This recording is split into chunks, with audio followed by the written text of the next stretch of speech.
ሰላም የቻናል ቤተሰቦች፣ በዚህ ሰዓት የደረሰው መረጃ የኢራን አሜሪካና እስራኤል ግጭት ከክልል አልፎ ወደ ዓለም አቀፋዊ ጦርነት ተዘዋውሯል።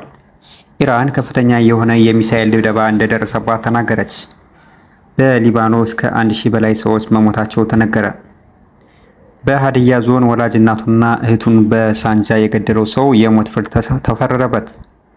በቦሌ ኢንተርናሽናል ኤርፖርት 37.6 ኪሎ ግራም ካናቢስ አደንዛዥ እጽ ሲያዛውር የተገኘ አንድ ኮንትሮባንድ ሰው በቁጥጥር ስር መዋሉ ተገለጸ።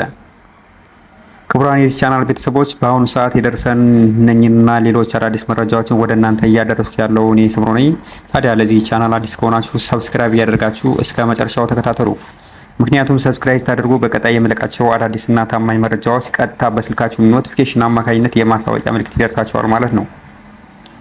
የኢራን አሜሪካና እስራኤል ጦርነት ወደ ከባድ የጡዘት ደረጃ እንደደረሰ ዜናዎች እያመለከቱ ይገኛሉ።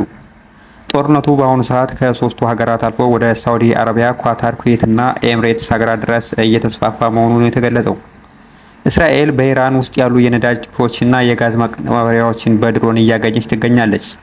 ታዲያ ለዚህ አጸፋ ኢራን መልሳ ታሽገው የነበሩ ዘመናዊ ክሩዝ ሚሳኤሎችንና የባላስቲክ አይቲ ኤክስፐርት መሳሪያዎችን ወደ እስራኤልና አሜሪካ የእሳት ናዳ እያወረደች ትገኛለች። ኢራን አሁን ላይ በአሜሪካና በእስራኤል ለሚደርስባት ጥቃት የማትበገርና ዘመናዊ የሚባሉ ብረት ለበስ የጦር መሳሪያዎችን እስከ አፍንጫዋ ታጥቃ በተጠንቀቁማለች ነው የተባለው። ወላጅ እናቱንና እህቱን በዘግናኝ ሁኔታ የገደለው ግለሰብ በሞት እንዲቀጣ ተወሰነ። አሰቃቂ የወንጀል ድርጊቱ የተፈጸመው በማዕከላዊ ኢትዮጵያ ክልል ሀዲያ ዞን ምዕራብ ባድዋቿ ወረዳ ገርቦ ቀበሌ ነው። በዚሁ ቀበሌ የወላጅ እናቱንና እህቱን በዘግናኝ ሁኔታ በገደለ ግለሰብ ላይ የሞት ፍርድ ውሳኔ መተላለፉን የሀዲያ ዞን ከፍተኛ አቃቤ ሕግና የምዕራብ ባድዋቿ ወረዳ ፖሊስ ለቲክቫ ኢትዮጵያ አሳውቋል። የምዕራብ ባድዋቿ ወረዳ ፖሊስ የወንጀልና ታክቲክ ጉዳዮች ምርምር ዘርፍ አስተባባሪ ኢንስፔክተር ደሳሌ ዳመና እንደተናገሩት ተከሳሹ ወጣት ሰንበቶ መንገሻ ይባላል። ጥር 9 ቀን 2018 ዓ.ም ለግድያ የሚያበቃ ምንም አይነት ጥል ሳይኖር የመኖሪያ ቤቱን በር ውስጥ በመቆለፍ ወላጅ እናቱንና እህቱን በሳንጃ በጭካኔ ገድሏል ነው የተባለው።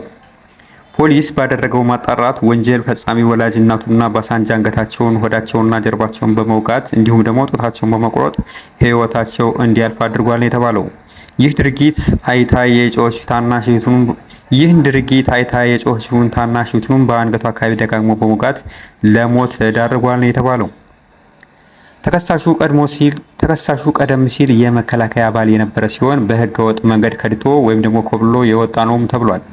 የሀዲያ ዞን ሾኔ ምድብ ችሎት ከፍተኛ አቃቤ ሕግ አቶ ግዛቸው ታደሴ በበኩላቸው ተከሳሹ ወንጀሉን የፈጸሙበትን አኳኋን ከፖሊስ ጋር በመሆን በምርመራ ማጣራታቸውን ገልጸዋል። ለፍርድ ቤቱም የአስከሬን ምርመራ ማስረጃ ተከሳሹ ለወረዳ ፍርድ ቤት የሰጠው የእምነት ክህደት ቃልና የሰው ምስክሮችን በማቅረብ ክስ ተመስርቷል። የክስ መዝገቡን የተመለከተው የሀዲያ ዞን ከፍተኛ ፍርድ ቤት የሾኔ ምድብ ችሎት የድርጊቱን አሰቃቂና የተከሳሹን የጭካኔ ደረጃ ግምት ውስጥ በማስገባት ግለሰቡ በሞት እንዲቀጣ በሙሉ ድምፅ ተወስኗል። በሰሞኑ በቦሌ አውሮፕላን ማረፊያ ከ40 ኪሎ ግራም በላይ ካናቢስ በቁጥጥር ስር መዋሉን የብሔራዊ መረጃና ደህንነት አሳውቋል።